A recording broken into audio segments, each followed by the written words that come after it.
Madagascar a débuté timidement le CHAN 2025 par un nul vierge contre la Mauritanie 0 but partout avant de chuter face à la Tanzanie 1 but contre 2.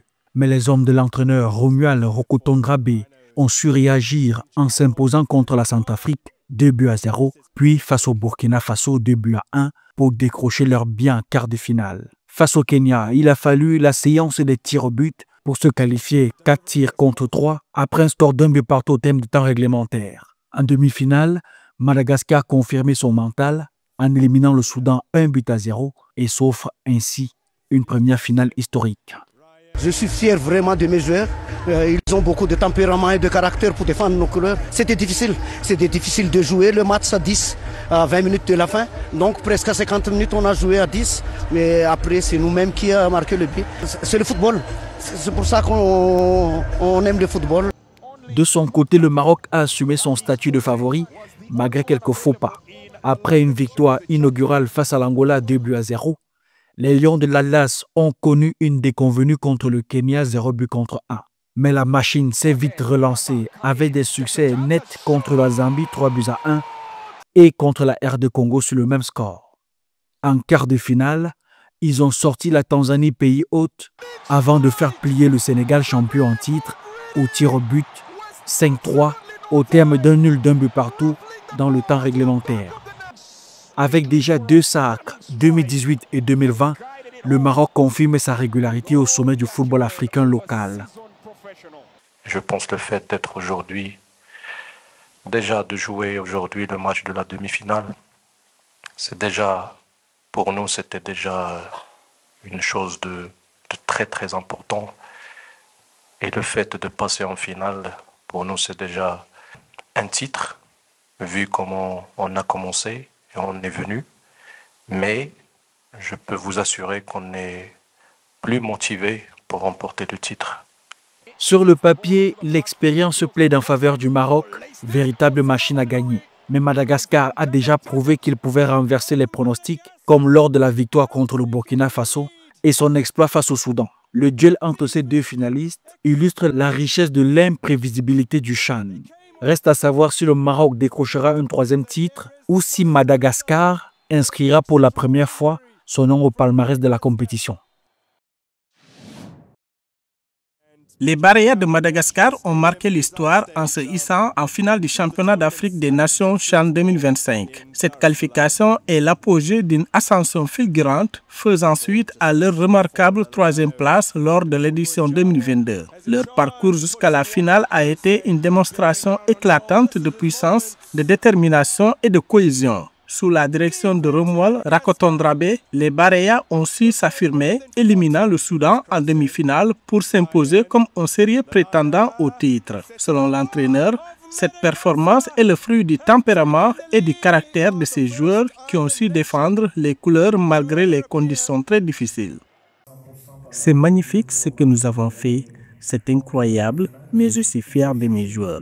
Ils ont beaucoup de tempérament et beaucoup de caractère pour défendre nos couleurs. C'était vraiment difficile de jouer un match à 10 contre le Soudan, mais après, c'est nous qui avons remporté la victoire. C'est le football. Bravo aux joueurs.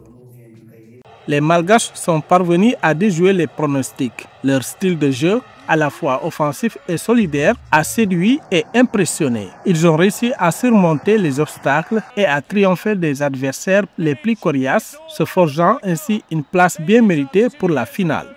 Nous avons eu une expérience par le passé contre le Sénégal. J'espère que cette fois-ci, ce sera la bonne. C'est 2 équipes qui veulent remporter la finale, donc cela va être un moment fort, un moment avec beaucoup d'intensité.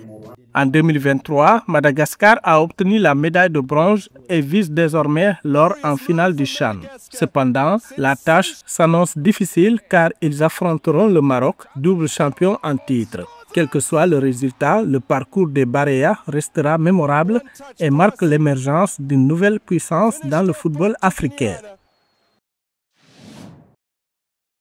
Alors que le Soudan se prépare pour la CAN 2025, tous les regards se tournent vers James Kwesi Appiah, le technicien ghanéen nommé en 2023. Grâce à son sens stratégique, son leadership inspirant et son expérience continentale, Appiah a déjà commencé à transformer l'équipe soudanaise en une force compétitive, instaurant discipline, confiance et une identité offensive. À 65 ans, il mise sur sa riche carrière de joueur et d'entraîneur pour guider le Soudan vers une campagne ambitieuse et pleine d'espoir.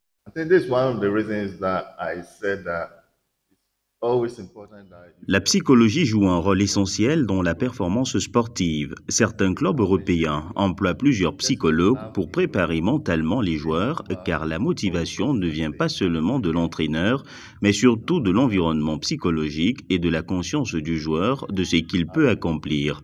Vous avez besoin de tout un environnement psychologique pour motiver les joueurs, pour les aider à se surpasser. Une fois qu'un joueur comprend ce qu'il peut gagner, le rôle de l'entraîneur devient complémentaire.